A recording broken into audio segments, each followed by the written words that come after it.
स्वागत है दोस्तों आप सभी का हमारे YouTube चैनल ओटी कैरियर में।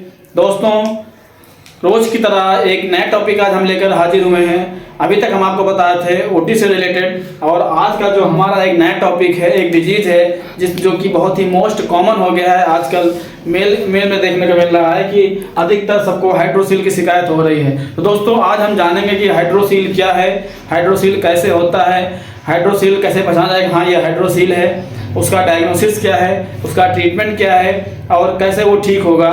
क्योंकि देखा जा रहा है कि आजकल सभी, चाहे वो नवयुवक हों या फिर एक एज के हों, सबको हाइड्रोसील की शिकायत निकल रही है। तो आज हम जानने की कोशिश करेंगे, समझने की कोशिश करेंगे कि हाइड्रोसील क्या है, एक्चुअली हाइड्रोसील है क्या और हाइड्रोसील के टाइप्स क्या क्या, कितने टाइप्स का है। तो आज हम देखेंगे, पहले समझेंगे कि हाइड्रोसील क्या है। पहला होगा हमारा इंट्रोडक्शन, दूसरा होगा कारण कि हाइड्रोसील का कारण क्या है, हाइड्रोसील क्यों हो रहा है। दूसरा हम देखेंगे कि टाइप्स, कितने टाइप्स के हाइड्रोसील हैं, ठीक है। दूसरा सिम्टम्स देखेंगे कि उसके कैसे पता चलेगा कि हाँ हमको हाइड्रोसील है, कैसे डिफाइन किया जाएगा कि हाइड्रोसील, किसी मरीज को हाइड्रोसील की दिक्कत है। डायग्नोसिस क्या है, कैसे पता लगाया जाए कि हाँ हाइड्रोसील कंफर्म है कि हाँ ये हाइड्रोसील है, उसकी किस तरीके से जांच कराया जाए, कैसे पता चलेगा कि उसका हाइड्रोसील है। ट्रीटमेंट क्या है और हाइड्रोसील का उपाय क्या है, आज हम ये भी आपको बताएंगे।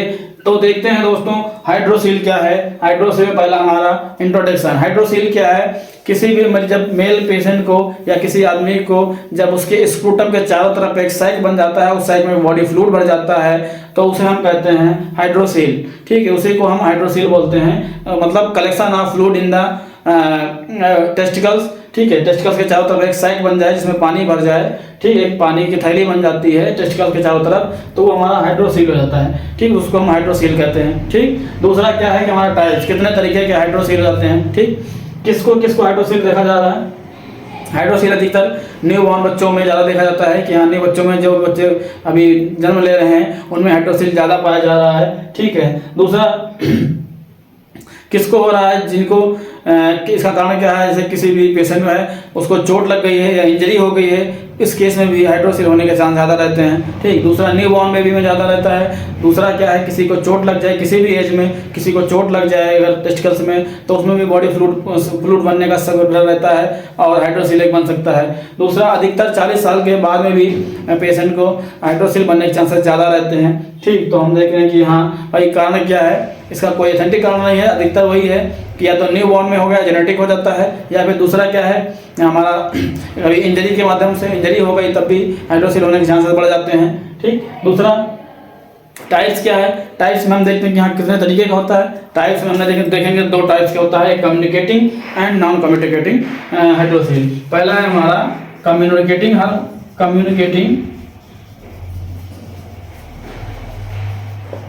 हाइड्रोसील। दूसरा है हमारा नॉन कम्युनिकेटिंग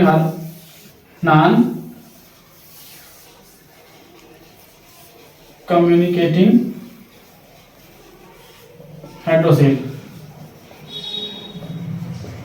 ठीक। 2 चीज है हमारा हाइड्रोसील है, कितने तरीकों का, 2 टाइप का है, ठीक है। एक टाइप और है, तीसरा है नक्स, बहुत ही रेयर में होता है ये नक्स हाइड्रोसील,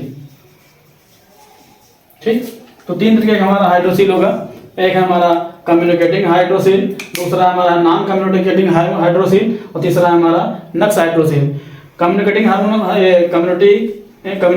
जो हाइड्रोसील है ये क्या है, इसमें क्या होता है कि हमारे जो साइक होती है उसका जो एरिया होता है वो ओपन होता है, ठीक। इसमें क्या है, कम्युनिकेटिंग में क्या है, ये इसका फ्लूइड अंदर बाहर होता रहता है, ठीक। तो कम्युनिकेटिंग हाइड्रोसील ये है। नॉन कम्युनिकेटिंग में क्या है, जो चारों तरफ का जो फ्लूइड है, जो सैक है, वो एक ही जगह इकट्ठा रहेगा, वो ऊपर नीचे नहीं आता है, ठीक। नक्स क्या है, ये बहुत रेयर केस में किसी को देखा जाता है, ठीक। तो ये बहुत कम ही होता है, ये भी जिस जैसे नॉर्मल वाले होते हैं वैसे ये भी है, लेकिन ये बहुत रेयर केस में पाया जाता है, जब कभी ज़्यादा तब होता है, ठीक। तो ये हमने देखा कि टाइप में क्या है, टाइप में 3 तरीके हमने बताया कि हाँ कम्युनिकेटिंग हाइड्रोसील और non communicating hydrocele and nux hydrocele, 3 तरीके के हाइड्रोसील हमने देखा कि यहाँ 3 तरह के हैं। सिम्टम्स में क्या है, हम देखेंगे सिम्टम्स क्या है कि कैसे हम कहेंगे कि हाँ हाइड्रोसील है, क्योंकि उसी तरीके से और भी डिजीज होती हैं जैसे वेरिकोसील है, ठीक है, या कुछ और है, तो हम समझेंगे कैसे कि डिफाइन करेंगे हाँ हाइड्रोसील है। सबसे मेन क्या है सिम्टम्स में ये चीज़ है कि स्वेलिंग, हमारा जो टेस्टिकल्स है उसको स्वेलिंग हो जाएगा। इन एडल्ट्स में भारीपन लगेगा कि हाँ बढ़ गया है, साइज बढ़ गया है, ठीक। देखने के बाद में भी लगेगा कि हाँ उसका साइज बढ़ गया है और उसमें फ्लूइड भर जाएगा।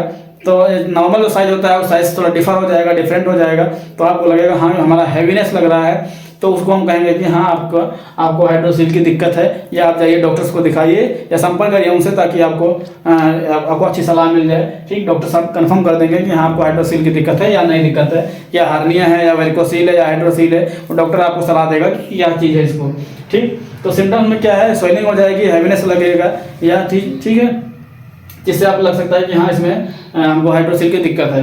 दूसरा क्या है, डायग्नोसिस, ये कैसे कंफर्म किया जाए कि हाँ हमको हाइड्रोसील है या किसी मरीज को पेशेंट को हाइड्रोसील है।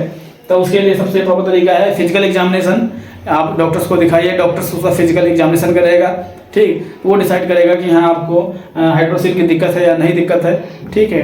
डॉक्टर साहब अपने हिसाब से चेक करेंगे, तब आपको बताएंगे कि हाँ क्या है। हो सकता है आपका एक्सरे करवाएं या फिर आपका एक्सरे के माध्यम से भी आपको डायग्नोसिस किया जा सकता है। दूसरा अल्ट्रासाउंड की मदद से भी हाइड्रोसील को कंफर्म किया जा सकता है। 2-3 तरीके हैं, ठीक है, आपको हाइड्रोसील की डायग्नोसिस करने के लिए, पता लगाने के लिए हाँ हाइड्रोसील कंफर्म है, ठीक। चौथा है आपका ट्रीटमेंट क्या है इसका, कि किसी मरीज को हाइड्रोसील की दिक्कत हो गई है तो उसका ट्रीटमेंट क्या होगा, किस तरीके से वो सही होगा, तो वो हम देखते हैं।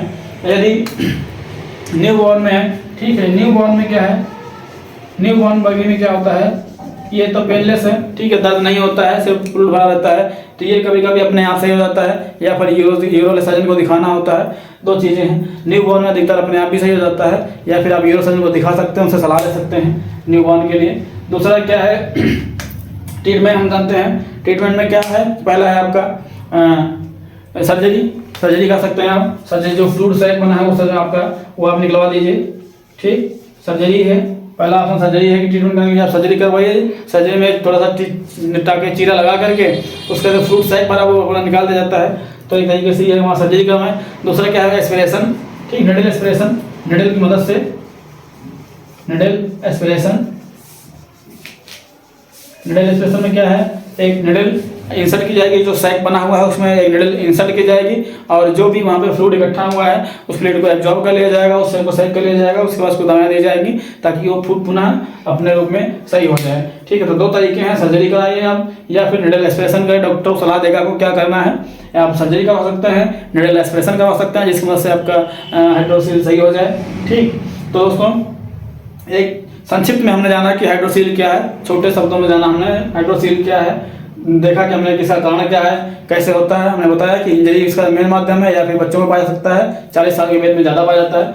टाइप्स में हमने देखा कि हाँ 2-3 तरीके के होते हैं, कम्युनिकेटिंग, नॉन कम्युनिकेटिंग और नक्स हाइड्रोसील। दूसरा सिम्टम्स क्या हमने बताया, स्वेलिंग, मेन कारण इसका स्वेलिंग, कि यदि किसी को लगता है तो उसको स्वेलिंग हो जाएगी, स्वेलिंग ऑफ स्क्रूटम, ठीक, स्क्रूटम में स्वेलिंग हो जाएगी। दूसरा डायग्नोसिस हमने बताया कि हाँ किस तरीके से पता लगाएगा।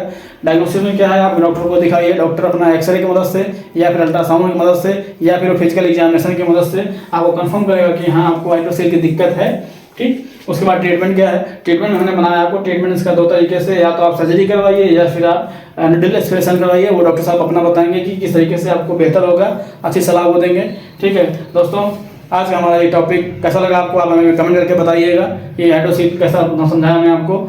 आशा करते हैं आपको पसंद आया होगा। धन्यवाद।